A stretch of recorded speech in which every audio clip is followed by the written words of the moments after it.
Sina nganu ngawbane imana bina ay ndudi mayam ahamba sakom Eromba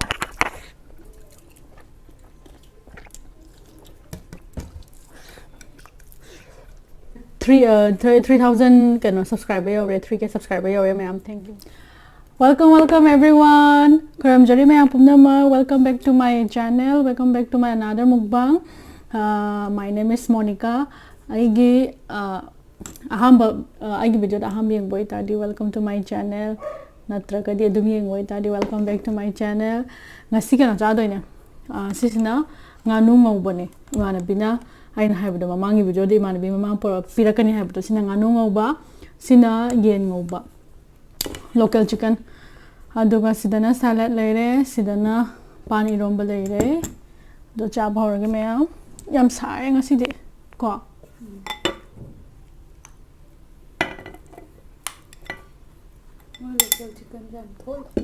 moi local chicken jam thot la khoi ne kan ba Assam da gi mana bine ko mai do phazan ubra ye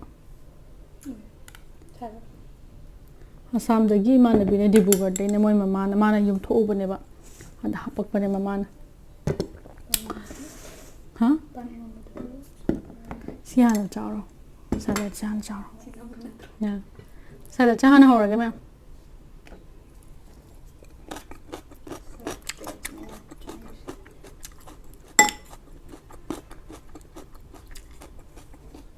I said that video recipe either have you the YouTube short star.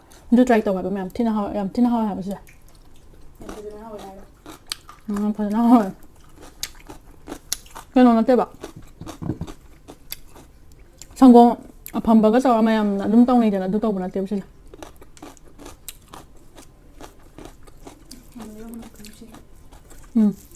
Panza. I'm a little no lower cannot open sugar have some. How are you? Do mayam ahamba sakom Eromba Saba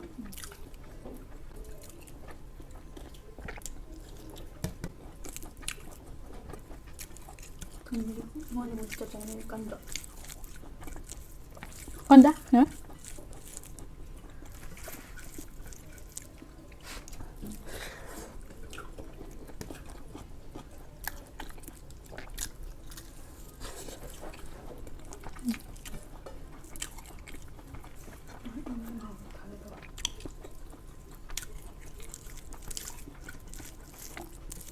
Yung dadam ingma man ha jaga ko sar shi tagina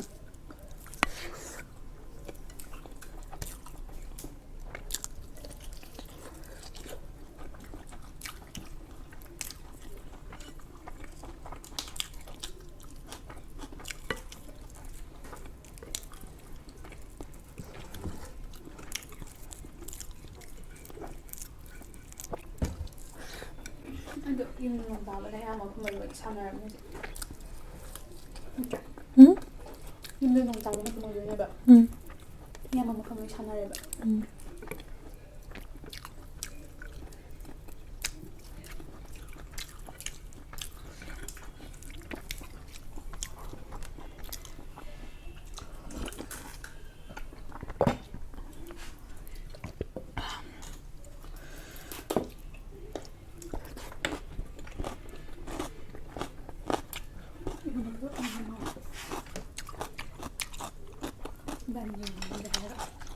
Nó mà chăm hỏi bao nhiêu Ama na ba pa chile siya asma mo do tanda. Nanu sa sa.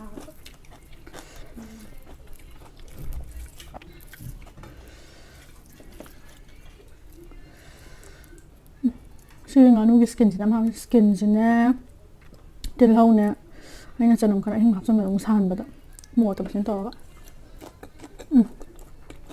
hao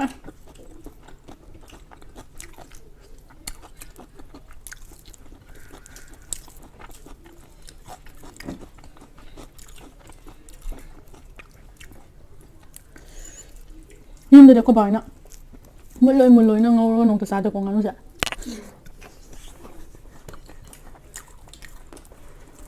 đồ nó xa ra tôi xa cái gì mà tôi phải cân đỉnh mà Mùi làm thộn đấy.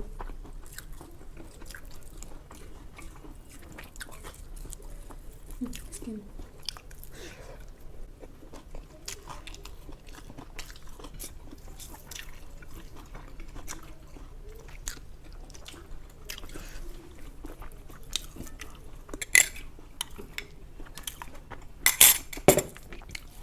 이거 뭐 참好吃。 Đi học đi xuống thải thật ra được. 이거 뭐 싫어? Mà đi bàn được. Đi thật ra được. 하고 니가 사기 반대 타서 이음이나 보디 해라고 하와.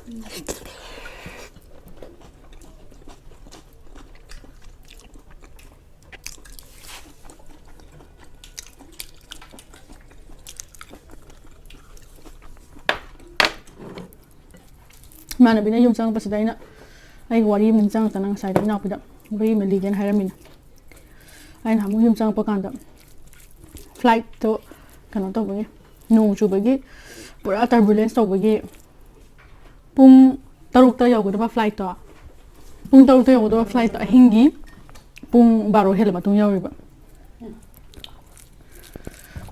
Quý à. ay di sido ko malurab na Cái này về vẫn nồng mới ra vậy. nung chu be Chủ về. Yêu lòng đại dạ. Đúng nó lên đó. ay ha sorry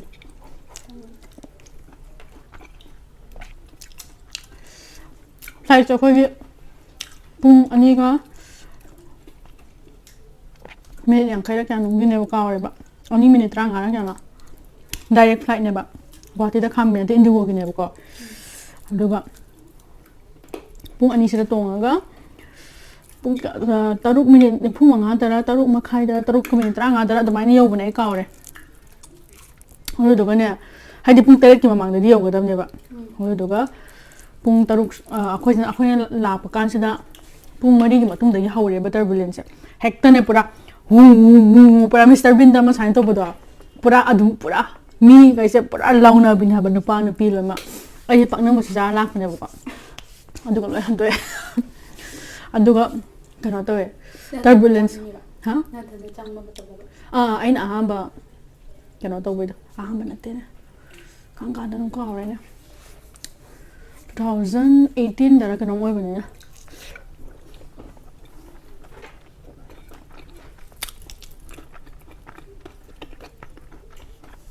Eighteen graduation rồi.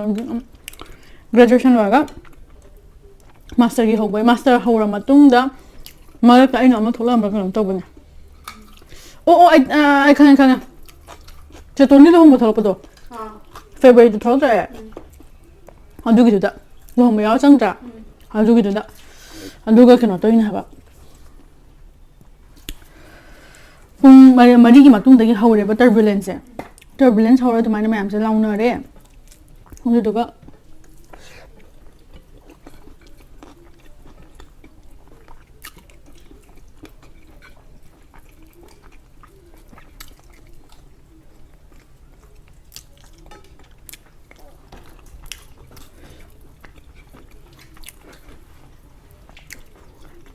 pung tarik ki mamang yo do ba flight che pung taru khar helap ko swa de moina announcement to bo hawre ba dari da nong chu badagi flight yam divert tong na re haye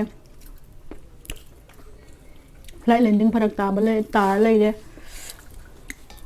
ko shel landing da khar matam chang ani sne ba aduga pung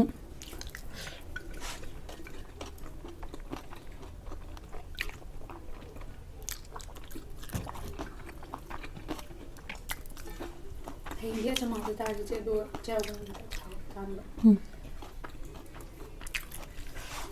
Đi thao ra đi làm gì? aduga pung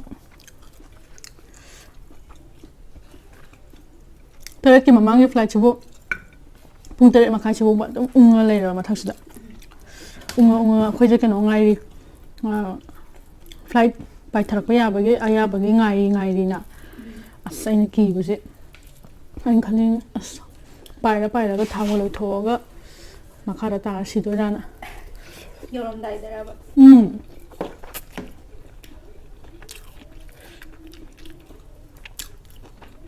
Aduh, aku sih mana? Mata kita nggak tahu ungu lagi ya. Saya makan mulu kayak mu. Aduh, kan di pantai apa kan sudah. Announcement ama mutolya. Flight cake. Jaipur lama. Diaper tau itu nak khusus Jaipur tak ada dia aroi na. Jaipur je sudah aku nak pai lagi di mana pun Delhi orang benar aku dah. Anda lagi tahu tu sama jauh betul betul. Mana mungkin tu ya, Anda orang Jaipur dia mu. Dia cek tu ya,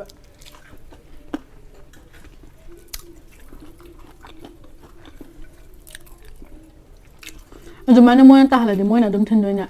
Ada aku je, wari dua juta aja. Jaipur tu tak adanya. Hai berdiri, siapa? Dari dia nak Jaipur sini ni pun mana kan, mau yang benar. Kau yang siapa? Jaipur bawa par eh? Jaipur yang berada punga pentar eh? Jaipur dah tar eh? Punga pentar eh? Aduh, Masih mana bika lo bolak ni ba? Mana bika kau orang semain tahu rekod lena hai ni mana? Aduh nak aku sungai ni ngan saya ni mana tu mana hai ni? Mapan dah bot thot pada tu mana hai ni kod lena hai ni? Aduh juga kan tahu re. Jaipur dah tar aku cuma kau kumandre ba? Maka suku kumandre manung sudah pamalai ba? Punga pan makai dah tar betul bu? Pung drama tu pamalai ni. Ngapain makan tu ngapain dah tar betul? Pung drama tu pamalai ni ba kau se? Mi gaji kat nada nak kau tenang tahu ini pak kana. Macam ni pak. Kana kan orang cabin crew kat kat nada. Kana tahu ikut le. Usukui besar. Refreshment ke kaki, am tapi dekho te am to santak na ba am to pizza ba ko shi ta na mo cha. Chakala mo ko.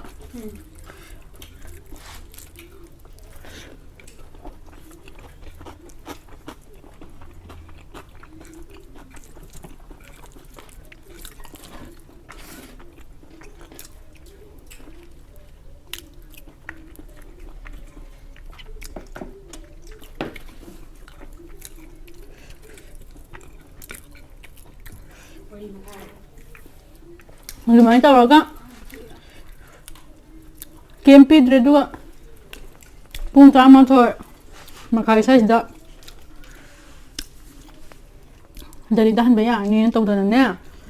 Drama tu makai tu. Pai dah kan dari dah pada baru ke kaya dah. Bekalor tolong pada di baru makai. Amat tahu dah. Aduga room yang pada di pun ani mutar.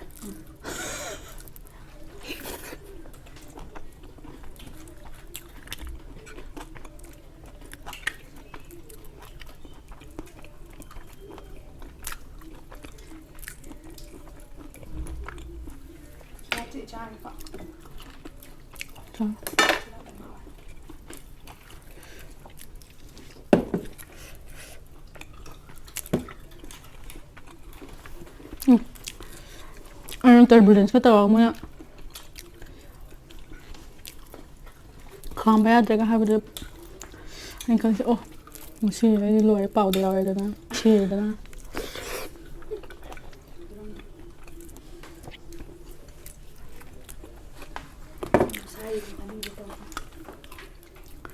ada main tahu ya sih memang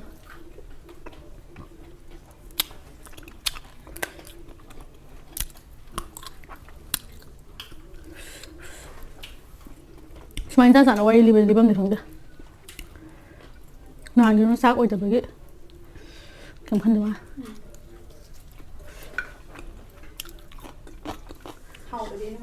pupuk hari memang pupuk sih asna oi dengan pungan memang